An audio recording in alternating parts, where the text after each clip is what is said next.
Welcome to the Tech Egg. Don't get scrambled. Enjoy the video. In this video, I will explain how to make a basket made of bamboo. First, let's gather our materials. You'll want to select mature bamboo poles, ideally 2 to 3 inches in diameter, and then carefully split them into strips. Aim for a consistent width of about 1/4 inch for your weaving material. It's crucial to soak these strips in water for at least 24 hours.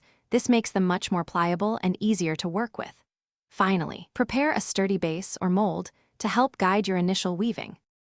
Now, let's start weaving the base of our basket. Begin by arranging 8 to 10 bamboo strips in a simple cross pattern with 4 strips laid over another 4. Secure this central intersection by weaving a single strip tightly around it.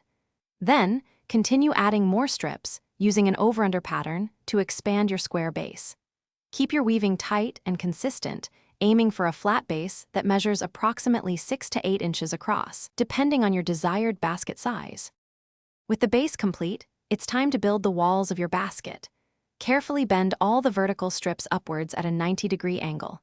These will become your uprights. Now, introduce new horizontal strips, weaving them around these uprights in an alternating over-under pattern. It's important to maintain consistent tension as you weave to ensure your basket walls are straight and strong. Continue this process until your basket reaches your desired height, usually between 6 and 10 inches. For the final touches, let's finish the rim and consider a handle. First, carefully trim any excess vertical strips, leaving about 1 inch extending above your last woven row. Fold these 1-inch strips over and tuck them securely into the weave to create a clean, strong rim. If you'd like a handle, you can braid 3 or 4 bamboo strips together and attach them firmly. Finally, consider applying a natural sealant to protect your beautiful bamboo basket and ensure its longevity. Thanks for watching. Consider subscribing if I helped unscramble your problems.